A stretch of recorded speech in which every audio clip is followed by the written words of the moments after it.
And we're live. What's up, Kingdom of Rock? This is Matt Gibson, and we're here with the amazing Tina Guo and Hi. my co-host Michael Melenda, as usual.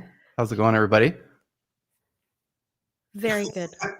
Mike, we're being very Mike, quiet. leave me hanging here, man. We can't have dead air on the radio. Oh, is this the radio? Technically, No, I mean, is it technically? Yes. Well, we were all very hyper until it went live, and then we suddenly got Yeah, very, I know very everyone just got like so- deer in headlights look. I was like, oh We're no. professionals, I swear. the party stopped almost immediately. That's Skidded right. to a halt. That's right. Well, obviously, we're here to talk about the intersection of music tech and business, entrepreneurship. And I cannot think of a better person to talk to about this than our guest today. Tina Guo, you've done quite a bit of cool stuff with your music career, and seems like you've done most of it without a lot of help, which is amazing. And you are probably, I've got to know you a little bit since we moved to Vegas, and you're probably one of the most hardworking, resourceful, entrepreneur mindset artists that I've ever met. So Thank you. we're really excited. I'll pay you after. No, you have to share all the good stuff with everybody so they can do the same, right? Maybe one thing you should do, because I just heard on the Howard Stern show today that entrepreneur equals loser in his Oh mind. no. Because it's usually somebody who doesn't even have a job. So I Yeah. think, Matt, if you could just introduce Tina, what she has done. I know she's done a million things, but just kind of hit on a couple of things. So anybody who doesn't know her, if there's anybody out there who doesn't, probably not, just let them know why she's so awesome. Well, I'm gonna do that, but I'm gonna butcher it, and then Tina can fix it. So no, I'm kidding. Okay. I have to do it by memory. No. Well, okay. Here's some notes. So to me, the biggest, most exciting part about when I first met Tina was the fact that she played on a movie that's very popular out there called, actually about 100 movies, but the Wonder Woman theme song, and you know that cello part, that's obviously like a super culturally relevant musical piece. You've been the chief cello player for Hans Zimmer for what, about 10 years? Yeah, 10, 11 years. Yeah. About 10, 11 years, right? Mhm. You have defined metal cello like in a way that no one's ever quite taken it in that direction before. Well, I can't. I mean, Apocalyptica. I bow down. They are the godfathers of cello metal. But I try. I dabble in metal cello. I want to know, Uh-huh. because there's this Hallmark movie thing that I want to know, like on your doing some research on it. So the Hallmark movie is you had a boyfriend who was a metal guitar player. You went to a gig at the Whiskey, and then you went, oh, I should play metal cello. Is that really true? Is this a Hallmark movie, Tina? It's yes, it is a simplified Hallmark movie edition, but I remember that show like it was yesterday. There's certain moments, in your life that are really just seared into your memory, and so I grew up in a very, very conservative household. Both my parents are classical musicians, and obviously I'm Chinese, or not obviously, I'm Asian. I'm Chinese, and they are very. I'm actually first generation. I was born in China, and so the way that we were raised is very like old school, old country. And so I really wasn't allowed to listen to other types of music. And so the very first, like, I guess, darker or heavier artists that I came across, it was Marilyn Manson and Guns N' Roses. And that was, System of a Down was big at the time, like when I was in middle school on the radio. So I heard that. There's like Linkin Park and some of the other, but it was a very, very limited. It was maybe 4 or 5 artists, but I knew that I loved it. And anytime I could get access to it, I'm like, what is this dark music? And it's so like tortured and painful and like emotional. And I just really, really gravitate towards things that are melodramatic and dark and sad and so all that stuff, and what was your original question? Oh yes, the Hallmark edition of what happened. So I was in college and I was dating this guitar player, and he was in this band. I'm not going to name the name of the band, but he was in this band, and it was kind of more like 80s style metal, which is great, awesome. And I had never been to like a metal club or a rock club before, ever. I was in, again, only classical concert halls, like very, very, again, conservative. And I remember I went there and it was like dark, grungy, dirty, but it just felt like, I don't know, it just felt free. I'm like, my God, I could actually express myself. I felt like people weren't judging each other.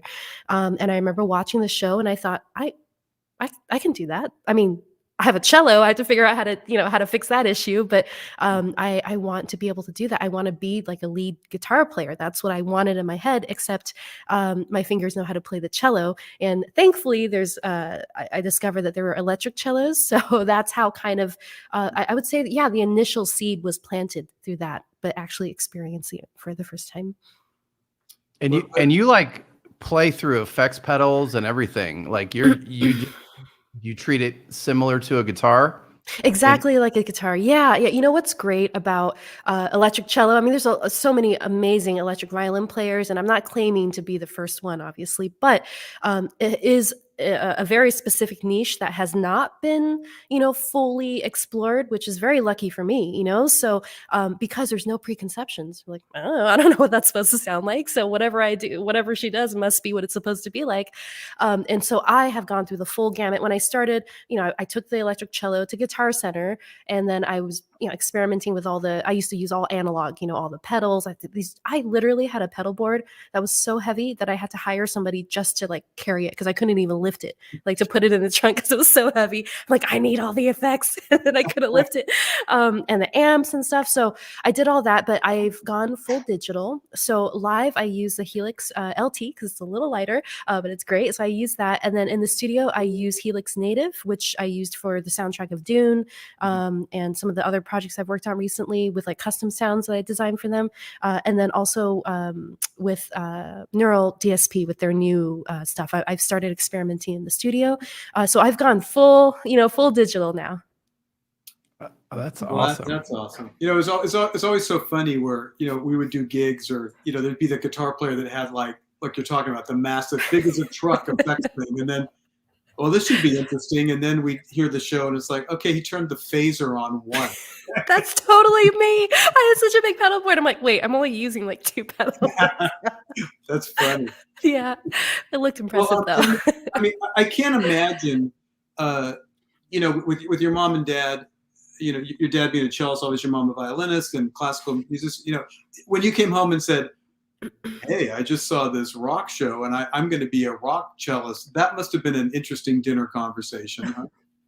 I mean, okay, so in all honesty, I actually did not speak to my parents very, very much after I went to college. It was kind of like it was a period where there just wasn't a lot of communication.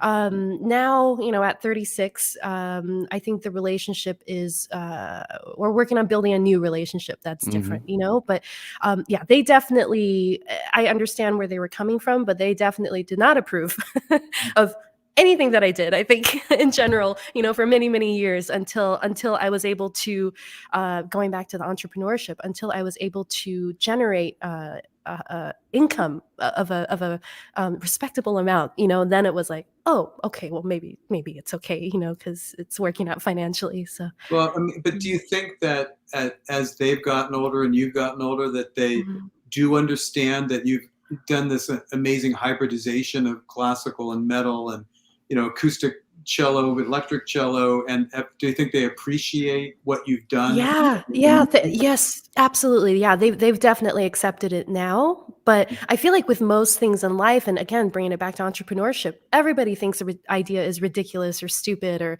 whatever until it works, and then suddenly it's like, oh my God, you're a pioneer. You're like, 5 years ago you told me I was an idiot, but okay, that's cool. So it's not the product. The product is the same. It's just if it works or not, then suddenly everyone's on board. But that's okay.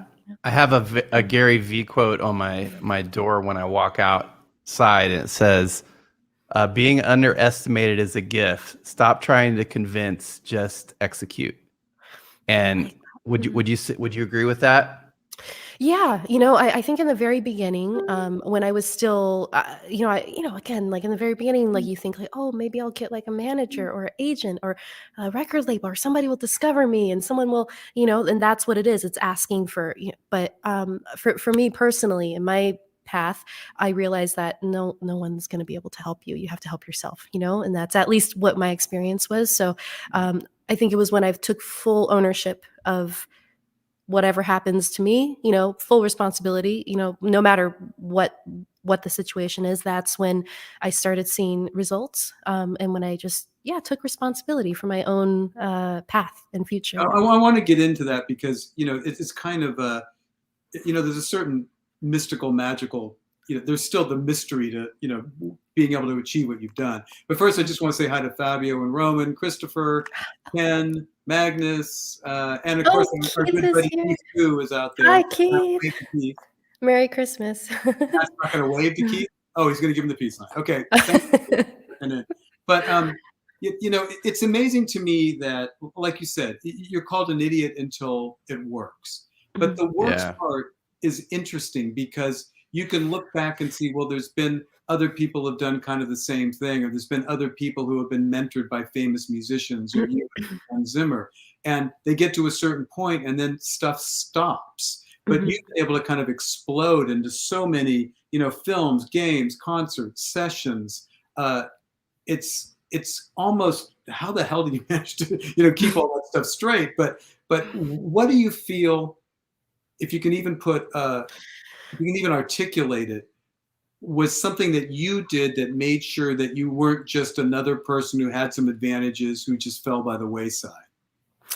I think it was because I truly started out with no advantages. I did not have any financial help from, whoever. And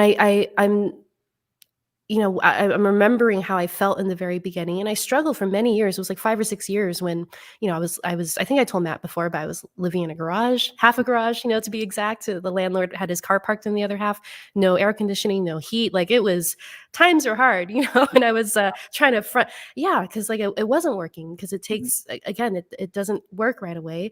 And I think for me, it came from a place of desperation.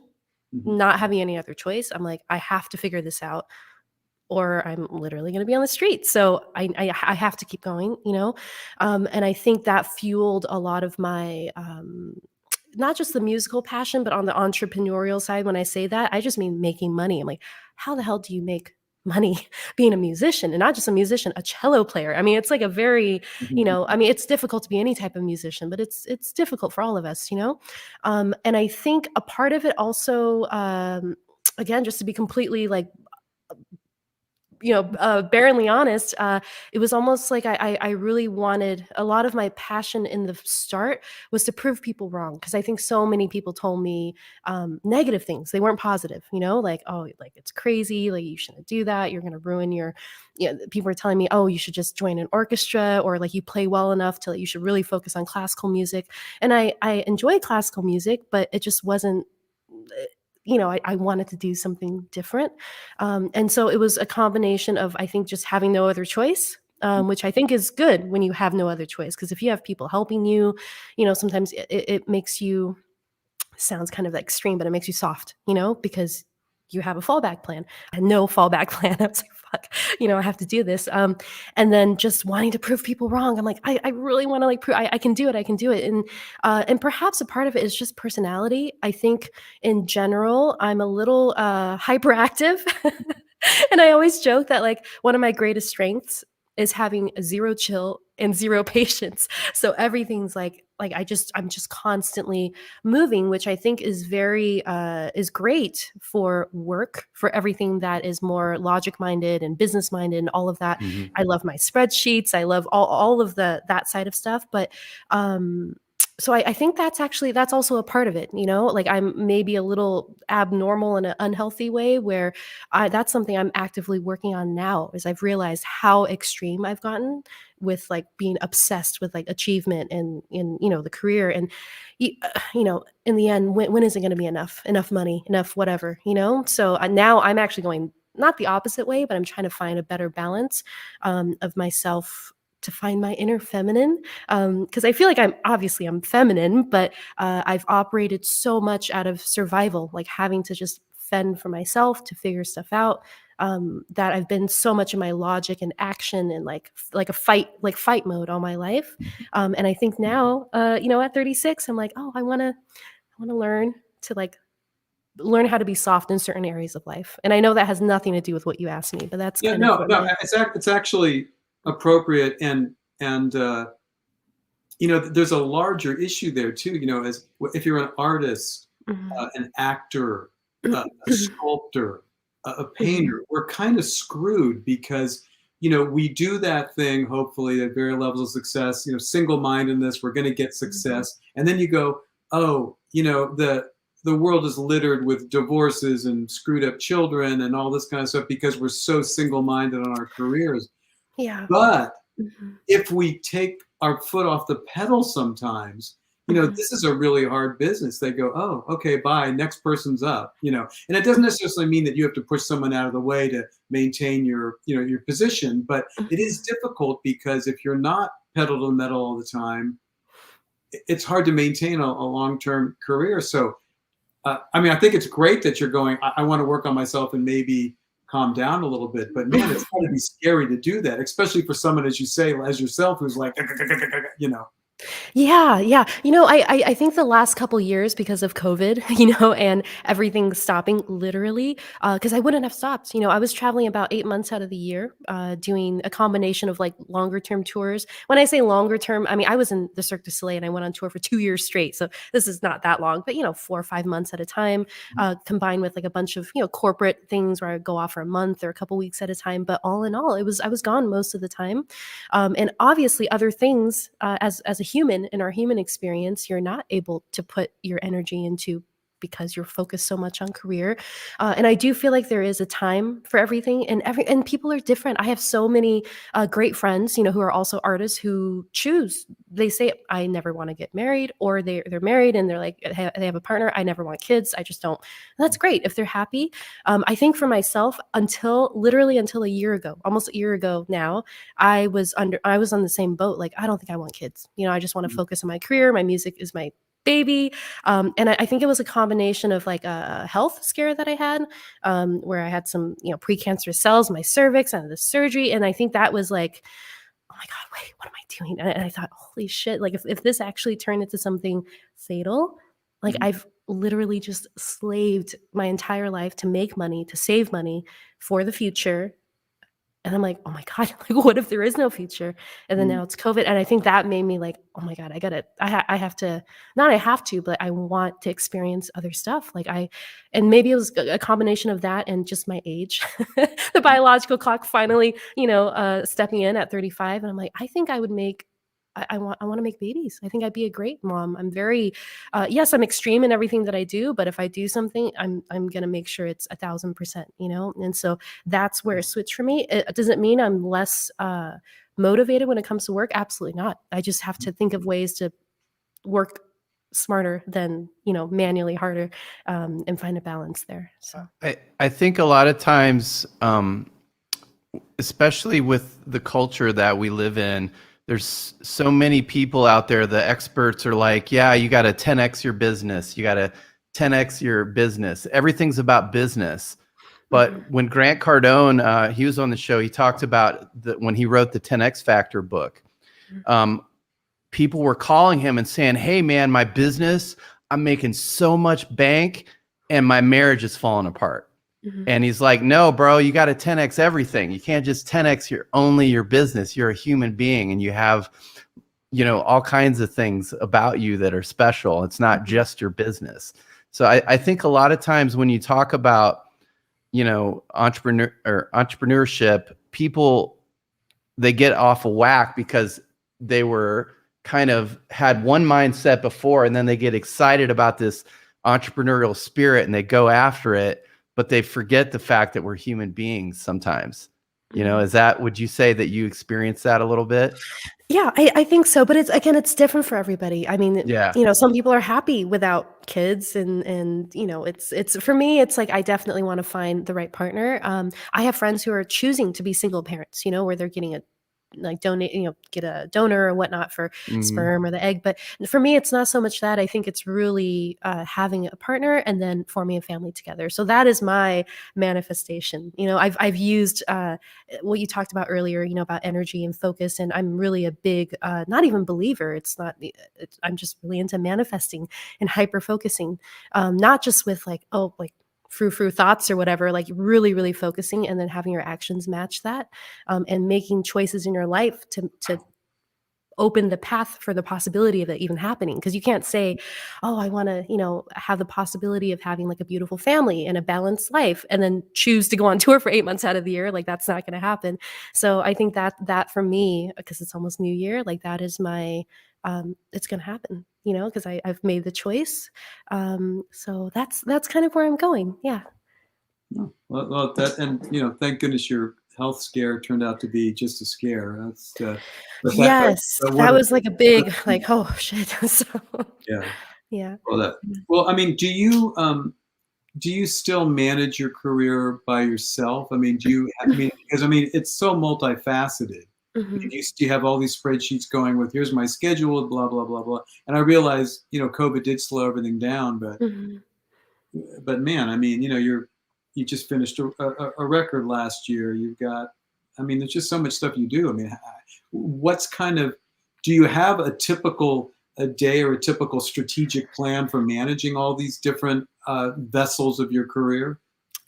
Yes. Again, prior to COVID, I was working 7 days a week, Mhm. 14, maybe 15 hours a day. Definitely not a healthy balance. There's no balance. Friends would say like, "Hey, let's hang out." I'm like, "Why? That's a waste of time." Like I mean, I wouldn't say that, but in my mind, even like going out for a meal, it was terrible. I wasn't in the moment for anything. I'd be Mhm. out to dinner with friends, and after like an hour, I'm like, oh my God, I'm wasting So, time. so when So you I'm like, say you're not in you the know. moment, are you actually saying that, Mhm. you would schedule, because I mean, there are some business plans where it's like an hour I do this, an hour I work Yeah. on practice, an hour I work on getting gigs, an hour I work on session stuff. Was it Right. like that kind of thing? Yeah, no, I mean, I used to schedule my day at 15-minute increments. You wanna talk about, like, anal, like, Wow. literally by the 15-minute, like, waking up, like, like a robot, working out, exactly what I'm doing, like, far too much, I think, on the left brain side. Like, I took it to an extreme. It worked, but I don't think it's something that's maintainable long term because you drive yourself insane, and I made myself I was constantly stressed out and like what I said about not being able to enjoy things, So even if Mhm. I scheduled in my calendar 1.5 hours, taking into account the amount of time it takes me to get to wherever we're meeting, and I always have people meet me close to my house, or wherever, but I would still, because it never lasts exactly that long. You start talking, you know, and then it goes longer, and I think that's not a good way to live either. There's two extremes. Like you shouldn't like if you're trying to achieve a certain goal and you just go out and party all the time, obviously that's not going to work. But I Right. think I took it so far the other extreme. And I think I would say decade, for first 10 years of me building my business and my brand, that's what had to happen. It had to happen. Like it required that amount of obsessive focus. And I had, again, a very like fight mentality. I would tell myself, not with other people, but I would just tell myself anytime I felt lazy or I felt tired, which again is not healthy, I'd Mhm. say, Tina, there's other people who are trying to do what you're doing. So there's somebody else that's practicing. There's somebody else that's like, you have to like outwork everybody. You have to practice more. You have to play better. You have to do this. You have to. And so that's what it was like. I was like tiger parenting myself. And it came from how I was parented. So literally I just repeated my childhood pattern. Um, and I think that was an advantage because if you weren't raised in a boot camp, literally that's how I was raised, that wouldn't come naturally to you. So that was an advantage. And I think I was reading some books by Malcolm Gladwell recently, and people say, "Oh, I'm self-made, and I didn't have any help, and I do things myself." But like, I didn't do it myself, because of the way that I was raised. My parents are both music teachers, so I had mandatory daily music lessons. I mean, how many kids have daily music lessons and are literally forced to practice 8 hours a day? And so, yeah, there were some negative consequences to that for me, I think, emotionally or mentally, or not having a childhood. But at the same time, it's a huge advantage, because other kids who were able to have more of a normal childhood, they didn't get that many hours of practice in and that type of like boot camp, military type like mentality. And that's what I applied to my work and my business because that's all I knew. you know, so now I'm actually finally trying to balance it out a little bit, because I'm like, oh, that seems to be a little extreme. I feel like my life is it's I'm happy, obviously, and it's good, but there's other areas that are not quite not quite worked out quite yet, you know?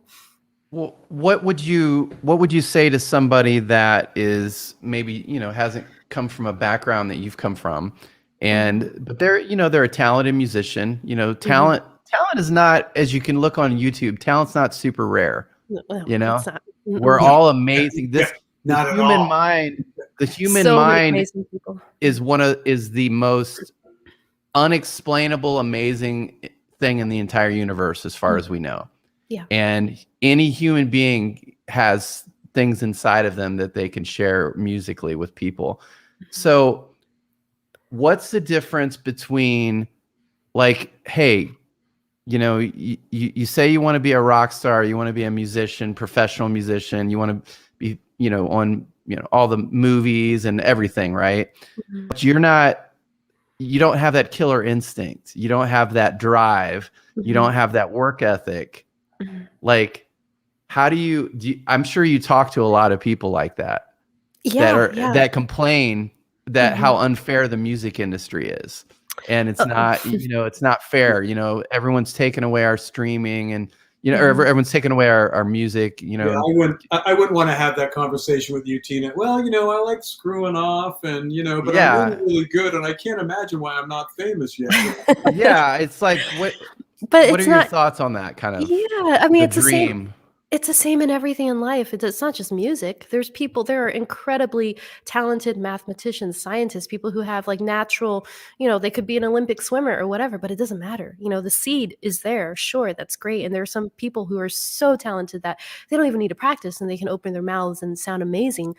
However, as we all know, I always say the music business is a business, and the word business is longer than the word music. So it's like, it's not, you can play music Yeah. and you can, do karaoke and sing with your friends and do it as a hobby, a passionate hobby. That's great. But if you actually want to make money from it, that has nothing to do with music. I mean, a little bit, kind of, but not really. I mean, it's a totally different, part of the brain. It's a different thing. And to me, business is an art form. Like I think it's beautiful. It's psychological, not manipulation, but it's like it's very. You just have to think about things, I think, in a very different way. Because with music, it's passion, it's expression of yourself. With business, you have to be selfless. You have to think about other people, how to negotiate with people, like what, because it's a lot more complicated than just picking up a cello and playing it, nicely. Because I can sit here and practice 8 hours a day and nothing's gonna happen. And, Um, and Well, you've Matt and I have had these conversations with other artists, and I ran into this during my tenure at Guitar Player, where you keep telling people, yeah, I know you can shred. mhm, That's really not what makes you successful completely, right? Because there's so mhm, many. It's what you said earlier. There's always somebody behind you. There's a million shredders out there, yeah, and we've had like Steve Lukather, who's in Toto, and said, yeah, man, I mean, I tell good jokes. You know, uh-huh. I'm fun to be around. That's one of the reasons I mean, obviously he's a talented player, Of but course, but yeah. it's more than just thinking that you've got it all as a player, singer, percussionist, whatever. It's definitely multifaceted. What you said about being a nice person Mhm. and someone who is genuinely a pleasure, hopefully, to work with, someone you actually want to spend time with. Because I have met some people who are just beyond next level talented, like insane, just jaw dropping, like oh my god. Mhm. But this is not very common, because I've found that most of the very successful people I've met, they're all wonderful. They're all super charismatic. They're super great to work with and fun, and like I don't know if it's easygoing, but just not assholes, Mhm. right? And I've come across a few people, who are very difficult to work with, and sooner or later people just don't want to deal with it, because it's also about, like in any business, it's about relationships, and people want to go on tour and be in the studio for 10 hours a day with people who are not um, making you gouge your eyes out. so so I think it's, again, when I say it's like psychological, it's also about, human relationships, and it's not enough to just sit there and play fast. I mean, I love shredders. I used to go to the baked potatoes just to like stare at, dudes shredding, because I love that stuff as a musician. But that's not, it's enough. It's more than enough for music's sake, and for what they do. But again, we're talking about entrepreneurship and the music business. That's a totally different thing. So if you think just playing an instrument well or singing well is going to lead to, fiscal success or commercial success, like, you are confused, I think. Well, and you've done quite a bit of personal development in the entrepreneurial business side too. I've seen you taking some negotiating classes and sales, and like you've learned all about entrepreneurship, right?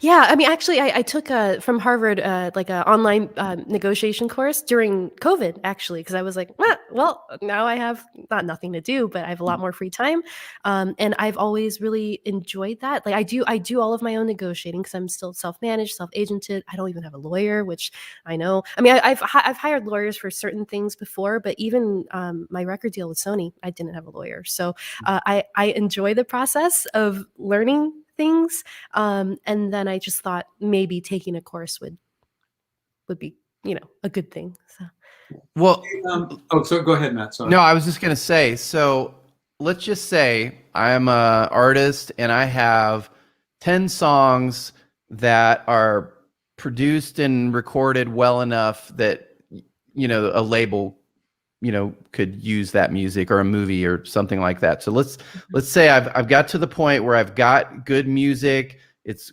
quality, but I don't know how to make money. What would you like? Hey, I got all this music and I spent $5,000 on this record and it's done and it's good, but other than go out and play music and tour and sell merch, I don't know what to do. What would you tell me? 2 weekends ago, I was in San Francisco at the San Francisco Conservatory of Music, and it's amazing, the program, like the advancement in there, because it's traditionally a classical conservatory. But now this was actually a question that a lot of the students asked me when I went there to do like just like a day-long visit. There, like what we said earlier, there's a lot of talented people. There are, I don't even know how many people out there with incredible music, all ready, all perfectly suitable. Probably there's like 100,000 songs, literally, I'm not exaggerating, that would be suitable for any scene in any, it's about branding.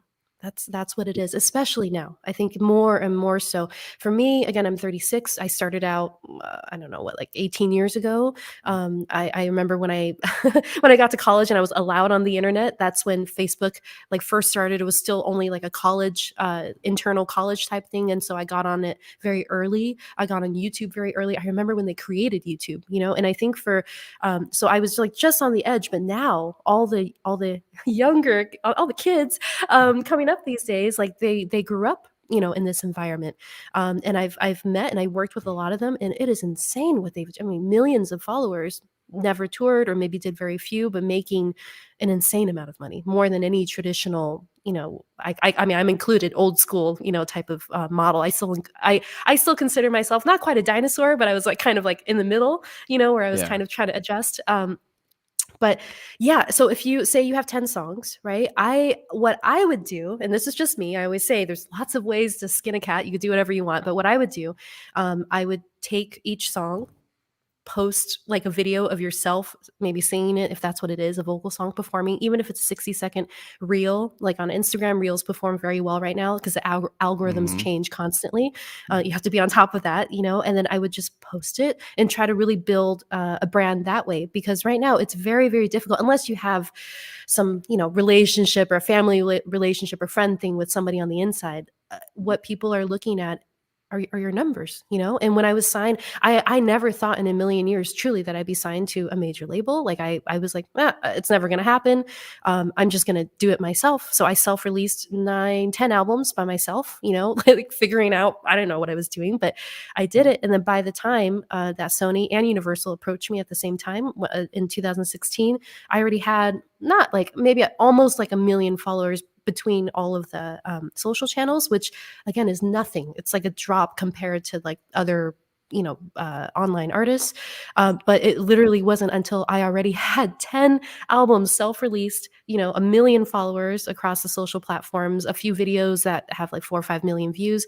And they even told me that they're like, oh, we analyzed your social statistics and we feel like, this could be a worthy investment for us. So I think, again, unless there's like a very special circumstance now, because of the way that the business model is, like, you don't even need to be signed to a label, honestly. Sorry, Sony, love you. Yeah. But no, we like that. Yeah. No, you truly don't. I mean, there's benefits to everything, but I have a lot of friends who are doing very well for themselves, using very new models of.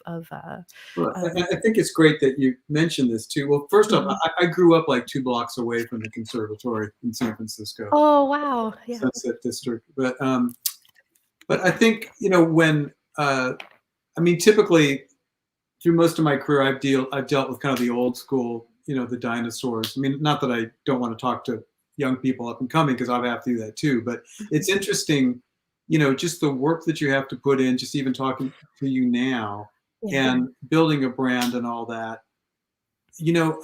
I've tried to be nice because I'm Italian. I want everybody to feel good. But sometimes you just go, no, dude or dudette, you're being a dick, and if you really want to do this, it's not going to happen. Because if you think that wearing that really shitty Hawaiian shirt and playing blues songs with Birkenstocks on is going to brand you in any way that's going to be significant, you need to look at that. But the answer I would always get is like, man, it's all about the music. And it's like, well, yeah, of course it is. But as you said, branding is essential. And if you look at just how, your visual imagery is very well thought out. Obviously, you spend a lot of time working on, the fashion, the makeup, the locations. So maybe if you could talk a little bit about how you devise that visual brand, because I think that's important for everybody out there. If you're not visually brandable, you're going to have trouble these days. Maybe it's more important than the music a little bit. Oh, I wouldn't say that. No, not in a philosophical way, but in a practical way. Catching someone's eye. Well, I think it's both. But what I'm feeling is that, and a lot of the people I've dealt with my life, it's like they don't get this part. It's just the music, and they don't realize that. Well, and it's more than just how you look. It's I mean, you could say that even back in the days with Peter Frampton's, like if you weren't cute, you kind of didn't get a deal either. But today it's beyond even that. It's a constant generation of content that promotes your brand. Right. I think there's always exceptions, and there are very successful, like YouTube-based, online-based musicians who are bringing in, again, it's not just about income, but, for our purposes, I'll just say they're bringing in a massive amount of income. And maybe they aren't the most sexy or beautiful, but it's not just about that. It's like you have to be extraordinary in something. So whether it's consistency, they're posting literally new videos every day. I'm like, Christ, like how are they even like that's their full-time thing, so you can't do something half-ass or like 50% honestly and expect to be able to compete when there are other people who are pedal to the metal, like obsessed, and so as far as like the visual stuff, I think I always tell people, like, don't try to be me, don't try to be Matt Gibson, don't try to be Michael Mileta, try to find at the core of who you are, what is unique about you, because we all have something that is very unique, and how you can bring that out. So for me, as far as like the visual stuff, to be honest with you, growing up, I never had Halloween costumes because my parents thought it was a waste of money. So I remember I always was so I think it was a combination of being embarrassed because I felt like I never had like cool clothes or like, and also just being jealous of like the other kids, like they have these cool costumes. And I think I just literally, I was like, one day I'm going to like make money so I can like have a Halloween costume.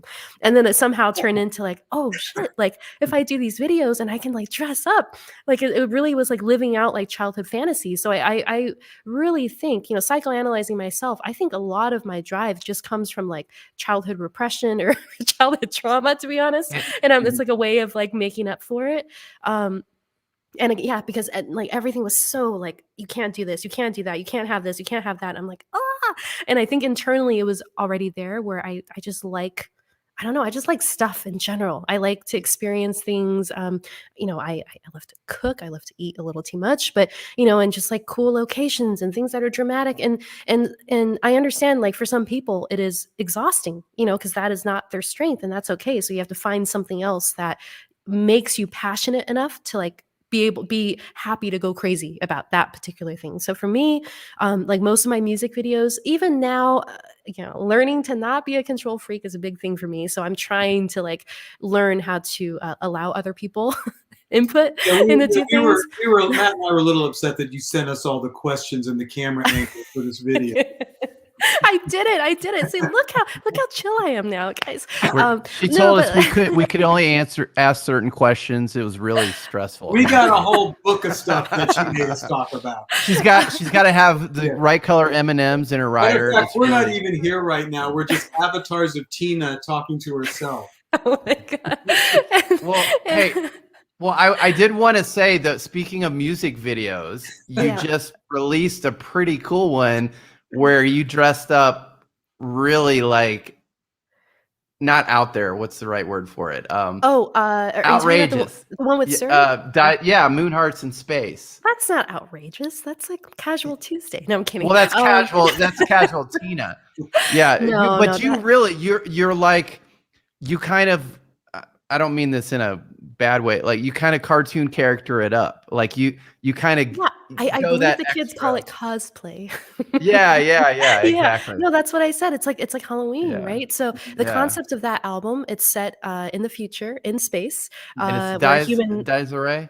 DIES IRAE. So it's Latin for the Day of Wrath. Oh, good. Man, I really screwed that up. See, I told you I'd get something. Yeah. It's okay. And the concept for that video is that, I don't know, we're in space and Serge and I are in a spaceship, and I mean, it was a little bit esoteric, very esoteric. And so the costume, my friend Michelle Wu, who's my stylist, because I used to actually style everything myself too. I would source everything. But slowly, as budgets started rising a little bit, I'm like, okay, I can start like outsourcing things. And Michelle is incredible. And definitely having a professional stylist, you can have access to a million things that you can't have access to as a retail purchaser. Because I literally, if you look at some of my old videos, like my Gladiator music video, which performed very well, it didn't affect the performance of it. But if you look closely, I'm wearing a Halloween costume. Roman goddess Halloween costume, $23, free shipping. Is it Roman Carilla? I don't know what it is, but you look closely, it's like Velcro sticking it. So like I just did videos for literally $400, and people thought they were like high production things. You put in enough work and you can make it happen. But now with that video, that was not a $400 video. But yeah, we were able to find this incredible designer, Anna, in Poland, and she makes everything out of trash, like recycled trash. And so I was like, oh, well, that's pretty cool in space age. But yeah, it's just, I think for me, it's also about running away from boredom. I think I do get very bored of things, like repetitive things, like too often. So when I make like different videos, it's a visual representation of the music. And often when I'm actually creating the song, I see the visuals already. I already see the video. So it's kind of like at the same time, so it kind of. Roman Carrillo said dystopian futuristic. Yeah, that's kind of a good way of describing it. Yeah. Dystopian futuristic. But yeah, it's got like, see, I'm not a good art person. I want to say like it's so avant-garde or so, but like that means something to everybody. But it's like it's like half cartoon, cosplay, half very serious music, and it's like it's branding, just like you said. What I love about all this, though, it's not that, just talking to you, it's not that, oh, I'm an A-type personality, I'm designing this persona, I'm designing this musical thing. It's like, this is all just you as you. Yeah, it's me. Yeah, whatever level. I mean, you're not really inventing anything that you wouldn't do anyway. No. And like, I mean, I would just dress up as that, like for Halloween, if I was not a musician, probably, and I think sometimes the things that I think of, I'm like, I don't even know. It's not like thought. I mean, obviously it's thought out, but it's not thought out. It comes and I'm like, well, okay, cool. We'll do that. I've told this story before, but my very first music video that I think that I actually did that as like a last hurrah, because I was about to give up on my whole electric cello gig, because it wasn't working, because I wasn't getting gigs. Yeah. And so I spent every penny I had left in my bank account, which was not very much, and I made this video. And even that video, I had a dream, and I saw a lot of like the imagery, and it's just, I don't know. Sometimes like I've gotten comments. I think now, maybe just now I don't really care as much anymore. I don't care, because I'm truly just expressing myself. But when you're younger, you care about every comment, and especially negative comment, that you get. People are like, oh, like you're just trying to get attention, or it's so extreme. And it's like, I'm like, is it? I don't know. Like, that's just what I do. I don't know. I like it. And for me, I think, because I like things and people and experiences that are extreme, that are not boring, no offense, that are not like middle of the road to anybody who is, that's cool too. But nobody ever admits they're middle of the road. I just like watching episodes of Little House on the Prairie, just keep it. Yeah. Keep Well, it that's actually kind of punk these days. Yeah. Well, so what was that like working with Serge? Great. It was amazing. Yeah. It was during COVID. I just saw them in Vegas, System of a Down. It was awesome. Yeah, they're amazing. It was actually super easy and super fast. So that whole song, let me tell you the backstory, okay? Don't worry. Yeah, sure. I tend to like go on and on about stuff, so I'll keep it concise. So the original song was just called Moon Hearts, and I wrote it by accident, because at the time, this was before I went digital. This was in 2015. I found this. It was a Donner delay pedal on Amazon. It's like I like remember prices of stuff. $27, right? It's like I'm Chinese. Oh, made in China. Cool. Me too. So I'm like, okay, I'll try this out. So I used to do these like Facebook Live videos of just randomly playing stuff. It was a delay pedal with a looper pedal, and I just turned it on. I didn't plan anything. I'm like, I don't know what I'm going to do, but I know I need to have more content, to keep people engaged. So I just started playing, and I accidentally wrote the song, and it was just like a loop over this chordal pattern, and I just kind of soloed over it. And so for so many years, like, people would leave comments, because that video got maybe, I don't know, like couple million views organically on Facebook. People are like, oh, you should like record that for real. I'm like, nah, I don't know. Like, that was just like a random pedal demo. I'm not gonna do that. And when this album came around, and I thought, I would like to do more original music, so I recorded it properly. And then I showed it to, my A&R guy at Sony. And he knows Serge. So I was very, very grateful that he was like, oh, maybe we could I'll show this to Serge. I think he would like it, because Serge is also really into like esoteric music and kind of exploring, that side of stuff. So he sent it to him, and Serge was like, cool, I love it. I want to do it. And apparently he also, because he's a composer as well, and he uses my sample library. So I have it's like a robot version of me. So instead of hiring me for your project, a lot of times people use it for demos, because like it's a lot more cost effective than hiring me by the hour, because it's expensive. So you can buy this, computer program for, I think, $3.99. It might be on sale right now, for the entire package. And you can have like a robot Tina playing on your music. So he uses that. So he already knew who I was. He's like, okay, I'll do it. And it was during COVID. He was in New Zealand, because he has a home there, a farm there, and a studio. And he did it in one day. I think it was one take. Like it was perfect, because for me, the song wasn't planned out at all. It just came out of me, or came through me, I want to say, not out of me. And then he just recorded it all in one take. All the lyrics were improvised. Everything was like just done stream of consciousness, and he sent it back the next day. I was like, what? And I listened to it. But he's another A-type personality too. Yeah. But it's like an art performance almost. It's an art performance. It's very avant-garde. Yeah, it's definitely avant-garde. Oh, that's when you use that word, right? Yeah, I think so. I don't even know. You guys are going to make me civilized and culturally, like. Did you say civilized, or did you say who said I'm civilized? Civilized. Yeah. Well, okay, so we talked about branding. We've talked about.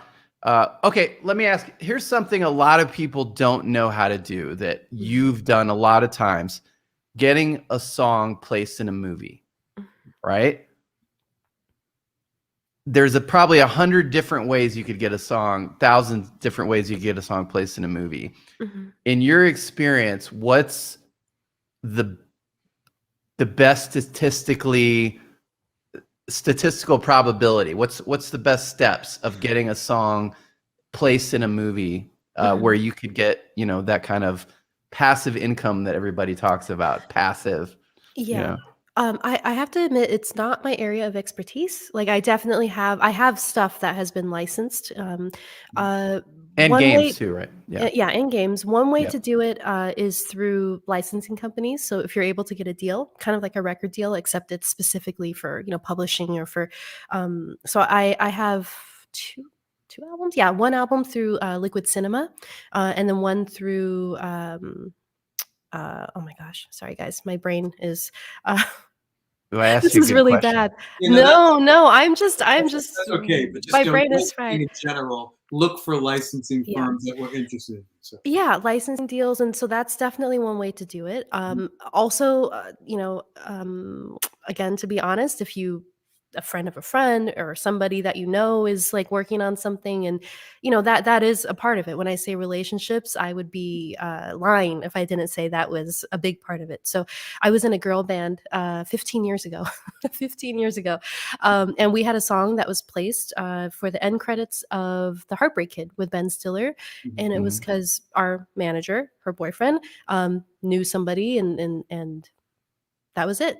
You know, and I'm just telling you what happened. Like that's what, because like I mentioned before, there's a lot of songs that would be great for all kinds of things. So it's partially relationship, but it is definitely possible to be a very successful production music composer. That's what I would, you know, someone who writes a lot of production music. And there's so many, again, like people who specialize in very specific. So it's like trailer music.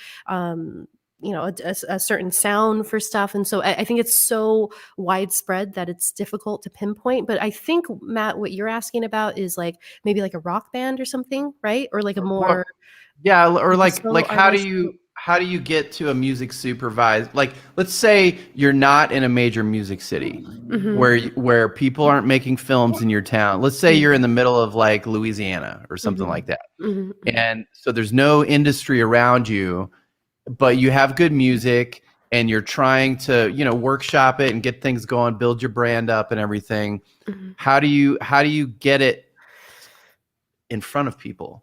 That's a good question. You You know, just gotta again, figure it out, right? you just have to figure it out. You know, I think submitting music. You know, that's what I did actually before I had a brand, before I could get, because again, until you have a brand, these major bigger publishing companies are not going to be interested, you know. So I submitted songs which were terrible because they're like early era songs that I did to like literally every single online platform that accepted music for licensing. You know, I think Taxi or something was one of them. I remember Right.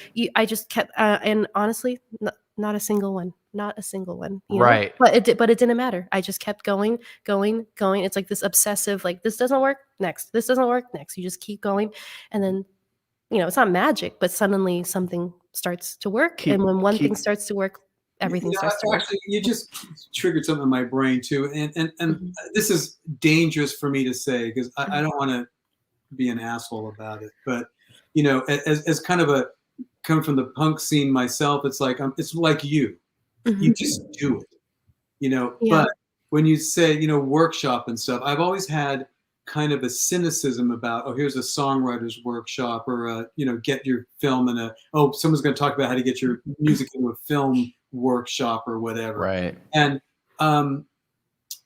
I'm not sure, you know, without the drive. I mean, if you spend your drive going to these classes and not actually trying to get a hold of somebody to get it in there, I'm not sure whether that, again, if you're talking about a career, whether that's the way to go. Now, I don't want to piss everybody off who does songwriting, screenwriting, you know, whatever classes, but it seems that you took the I'm just going to do it thing rather than I'm going to take a million classes on how to write a song for a film, right? Yes, I again, everybody, you know, like you said, I don't want to make people angry, but just in my own experience, across the board, it's better just to do it. Even if you make mistakes, even if it's shit in the beginning, that's the best way to learn is by doing it, you know, not by workshopping and taking endless classes and courses and overanalyzing and, you know, re-editing a song 50 times. Like it'll never be perfect. You know? Yeah. I mean, What's that's that thing called? I've owned studios most of my life. I decided to get out of the business, but you know, it would be amazing to me how obsessed, especially in the Pro Tools era, people would get with stuff, and it's like, you got to get this out.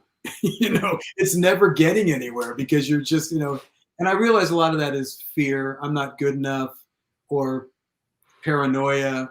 Will I ever be good enough? But like you said, putting out, I'm sure it wasn't shit, but putting out shit and failing and then just keep doing it is really valuable. And you've proven that in your life. But man, it's amazing to me how many people we all meet, they're just afraid to fail. Like they're just, and then so that's why these people spend 20 years working on one mix. Yeah, unfortunately, yes, that is very rampant. I've met many, and like you said, it is fear, and there's no, I don't think there's an answer like that you can like talk somebody into. Like exactly what you said. You just have to do it. I don't even know what else to, it's like pushing somebody into the pool and then hoping they don't drown, I guess. But that's how that's how I learned to swim. I mean, again, very extreme. My dad picked me up, threw me into the pool. That's it. It was terrible, but I figured it out real fast, So. We had the same dad in different cultures. As a person that got famous on the internet without having a record, I still don't have a record. And that was 2009. I had 1 million followers on the internet. And it was as I was one of the most followed rock guitarists on the internet. It was back when 1 million actually was a lot of people. Like now it's like, who cares, right? Everyone has 1 million. No, but it's still good. no, but but the thing is it's kind of like, I feel like I've hyped myself up to a point where when I release, it has to be so good that I'm psyching myself out about releasing. And it's when I used to give seminars when I was even an electronic musician before I got to guitar player, I would always say, I love musicians that need, I have to buy this compressor before I can release my record. I have to buy this guitar amplifier. I have a reputation I need to maintain, so my songs have to be. I love you guys because you're out of my way. It's hard enough. So if you take yourselves out of the equation, that helps me. So thank you very much for being paranoid and fearful and always having an excuse not to actually manifest something. And how many people have a recording studio that looks like the Death Star in their house from Sweetwater that don't even have an album out, because so it makes a lot of money. What is it?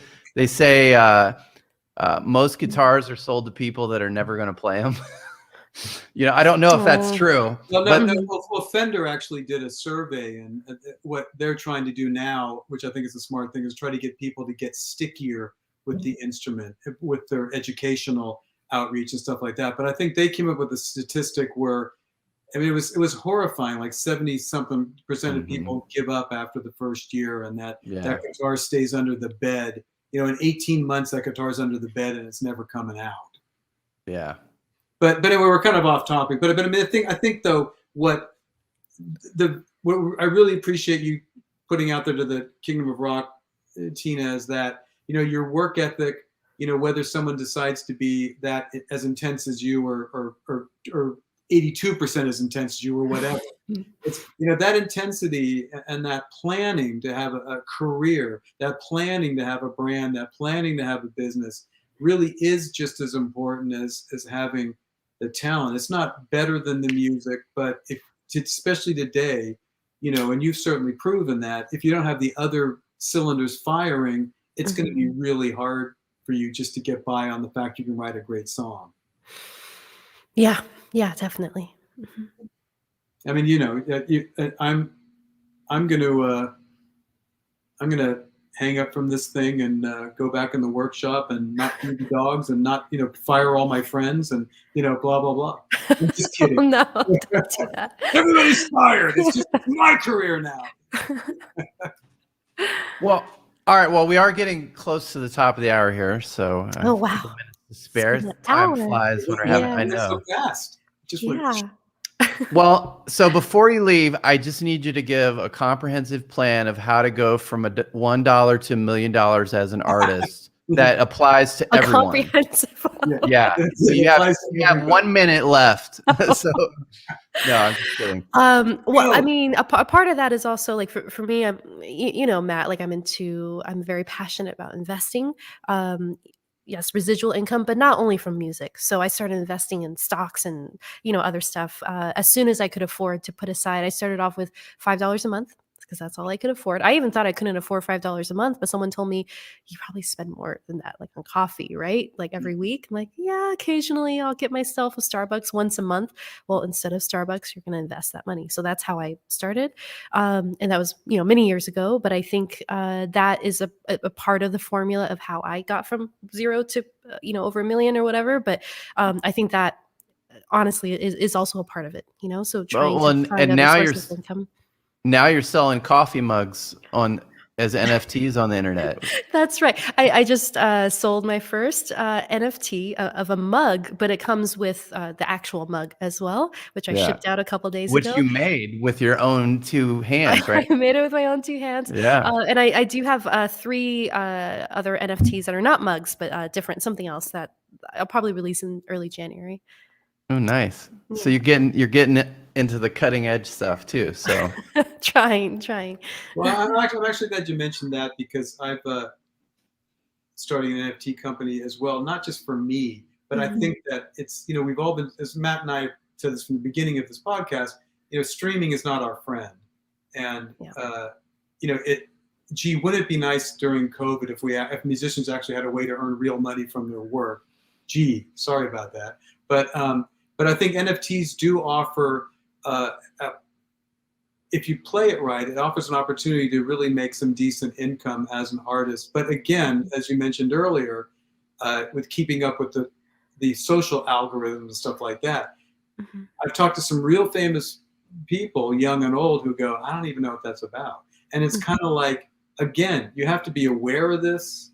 You don't have to jump in with both feet, but being aware of it and constantly looking for where business is going and where revenue opportunities are. That's just part of life. You know, you have to do that. And I think the NFT space, you know, could be very good for a lot of musicians who aren't famous, as well as really good for musicians who are famous.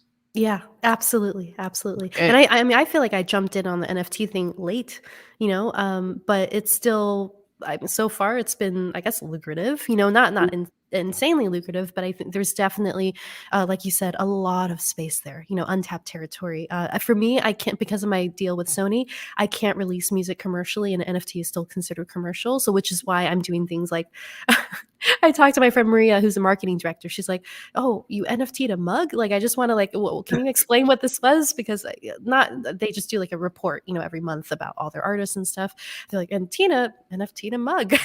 Like, it's random.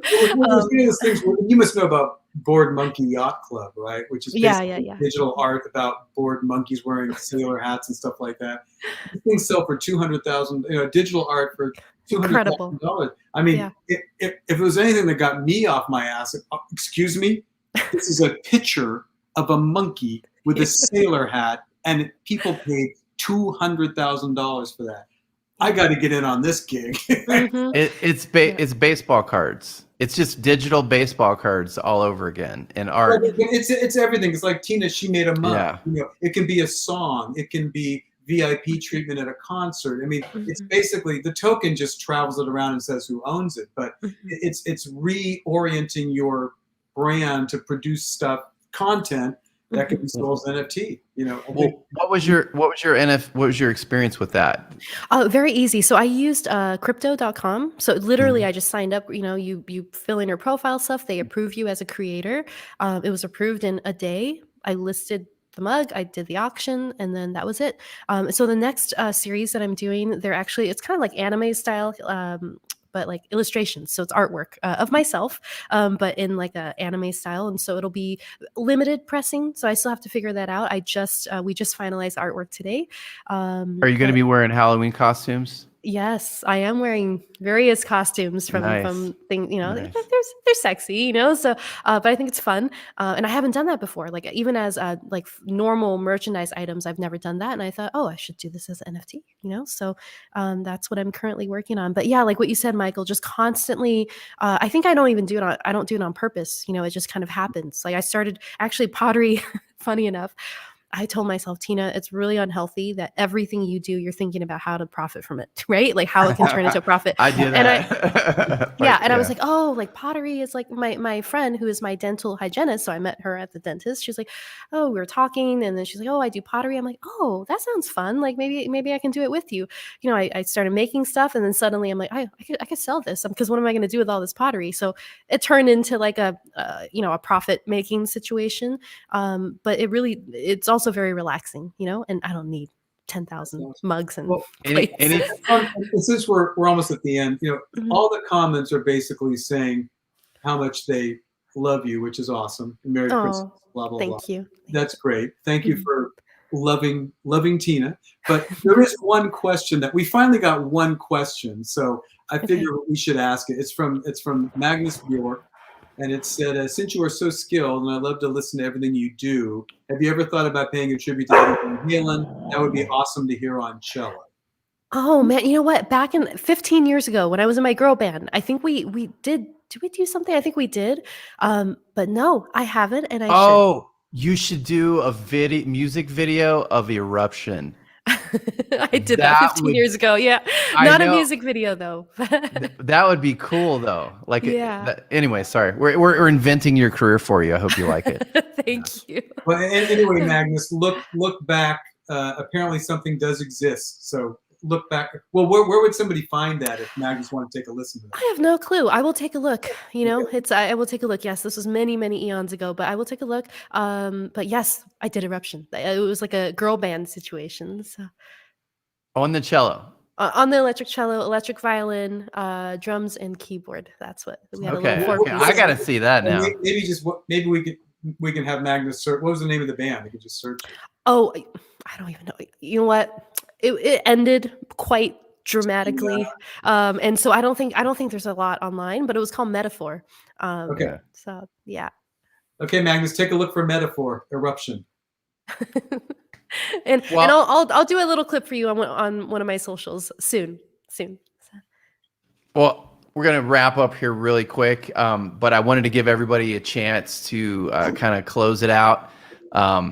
Tina, why don't you tell everybody where they can find out more about you? Obviously, everyone's web addresses are at the bottom of the broadcast here.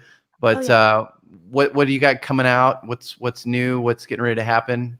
What's next? Well, I will be going on tour next year with Hans in Europe. So that is starting. We didn't talk about Hans enough, by the way. Oh, sorry. We'll get that great. interview too Next time. yeah, sure. Yeah.